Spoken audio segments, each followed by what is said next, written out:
Let's start with a really simple, almost primal idea.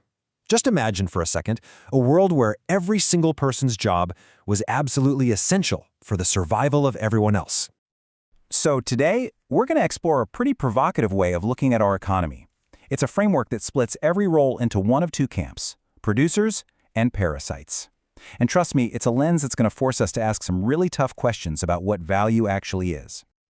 And to really get our heads around this, we're going to go back in time, way, way back. We'll start with a little story about a small community where the stakes couldn't have been more clear. Okay, so picture this tiny tribe. Life is straightforward. You've got two main jobs. The hunters, they go out and bring back the protein. The gatherers, they bring back, well, everything else. Everyone had to pull their own weight because if they didn't, the whole group would suffer. It was a system built on direct, tangible contribution. Simple as that. And this is so important. This wasn't some kind of ruthless dog-eat-dog world. No way. It was a cooperative. They'd pooled their resources. They had a built-in social safety net because they understood that the group was only as strong as its weakest link. Now, of course, it wasn't just about food. There were other roles, but they still provided clear, direct value. You had Big Chief Walla Walla, who handled governance and kept the peace. You had the witch doctor, taking care of everyone's health, both physical and mental. And then you had the smith, who was absolutely crucial, making the tools and weapons that made the producers, the hunters and gatherers, way more effective. See? Every job served the group's survival. And here is the turning point in our little story.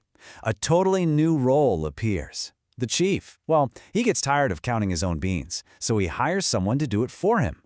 This person doesn't hunt, they don't gather, they don't make tools or heal the sick. They just count. So what happens? Well, the consequences are pretty immediate. To support this new, non-producing member, everyone else has to work harder. The hunters have to hunt more, the gatherers have to gather more, and all that surplus time they used to have, for music, for art, for just being a community, it starts to shrink. A new burden was just added to the system, without any real increase in output. The producers now had their very first parasite. So this story gives us our two key definitions. A producer, in this framework, is someone who creates tangible value that makes life possible or just better. Think farmers, builders, engineers. They're the ones making the whole economic pie bigger. A parasite, on the other hand, is a role that extracts value without contributing to that pie. They're taking a slice without ever helping to bake it. Which of course brings us to the big question. If we take this simple story and apply it to our massive, complex, modern economy, who are the bean counters now? Where are the roles that are mostly about extracting value instead of creating it? Well, according to the source material we're looking at, the first place to look is within certain parts of the financial sector. Okay, let's break this down. And to be super clear, the argument is not that all of finance is bad. Not at all. We need it to fund productive businesses. But it points to specific activities, like high-frequency trading that profits from tiny market blips in milliseconds, or those super complex financial products that seem to exist mainly to generate fees for a whole chain of intermediaries. The focus shifts from funding a new factory to just clipping the ticket on wealth that's already there. Next up, let's take a look at the world of politics and the huge ecosystem of influence that's grown up around it. Right, so again, the critique here isn't about the act of governing itself. It's about roles that focus more on managing narratives or brokering access for special interests than on creating good public policy.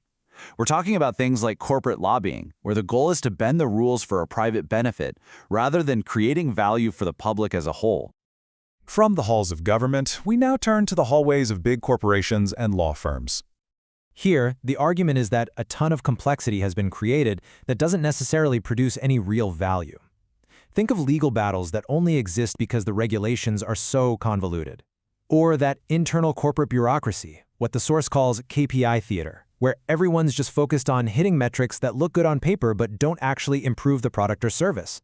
Oh, and let's not forget consultants who are paid a fortune simply to produce a fancy presentation that validates a decision the CEO already made.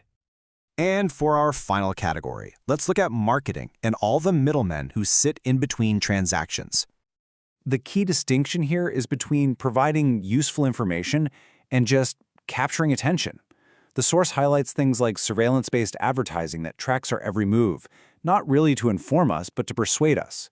It also points to intermediaries, say in finance or property, who just insert themselves into a transaction, maybe repackage something, and extract a fee without adding any significant value along the way.